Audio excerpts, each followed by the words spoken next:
Moving charges లో ఉండే problem ఇది. ఏమి ఇచ్చాడు క్వశ్చన్ లో అంటే ఒక ప్రోటాన్ క్రాస్డ్ ఫీల్డ్స్ లో ఉంది. క్రాస్డ్ ఫీల్డ్స్ అంటే అర్థం ఏమంటే ఎలక్ట్రిక్ ఫీల్డ్ మ్యాగ్నెటిక్ ఫీల్డ్ రెండు పర్పెండిక్యులర్ గా ఉండడం అనమాట.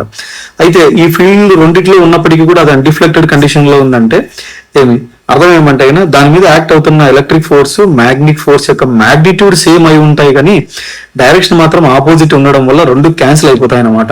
దానివల్ల దీని మీద ఏ ఇన్ఫ్లుయెన్స్ లేకుండా పోతుంది అనమాట ప్రోటాన్ మీద. రైట్, అంటే ఏం ఇన్ఫ్లుయెన్స్ లేదంటే అది కాన్స్టెంట్ స్పీడ్ తో వెళ్ళిపోతా ఉంది. ఆ స్పీడ్ కూడా మెన్షన్ చేశాడు. అయితే ఇప్పుడు ఏమంటున్నాడంటే సెకండ్ కేస్ లో ఎలక్ట్రిక్ ఫీల్డ్ జీరో చేయడం వల్ల మ్యాగ్నెటిక్ ఫోర్స్ ఒక్కటే యాక్ట్ అయ్యి సర్క్యులర్ పాత్ లో తిరుగుతుంది అన్నాడు. అది కూడా 2 సెంటీమీటర్స్ రేడియస్ తో. అయితే ఎలక్ట్రిక్ ఫీల్డ్ ఇనిషియల్ గా ఎంత ఉంది అడుగుతున్నాడు క్వశ్చన్ లో. రైట్, మ్యాగ్నిట్యూడ్ సేమ్ అంటే magnetic force QVB is equal to electric force QE. QQ cancel అయితే ఈజ్ ఈక్వల్ టు VB వస్తుంది. కానీ ఎలక్ట్రిక్ ఫీల్డ్ జీరో అయినప్పుడు మ్యాగ్నెటిక్ ఫోర్స్ ఎలా ఉంటుందంటే ప్రతి పాయింట్ దగ్గర కూడా పర్పెండిక్యులర్ యాక్ట్ అవడం వల్ల సర్క్యులర్ పాత్ తీసుకుంటుంది.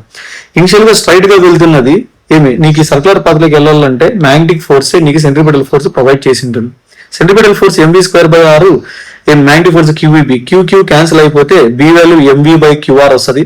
అది ఇక్కడ సబ్స్టిట్యూట్ చేసి వాల్యూస్ అన్ని నువ్వు సబ్స్టిట్యూట్ చేసి నీకు ఎలక్ట్రిక్ ఫీల్డ్ వాల్యూ ఎంత వస్తుంది అంటే 2 × 10⁴ Newton per Coulomb వస్తుంది అనమాట.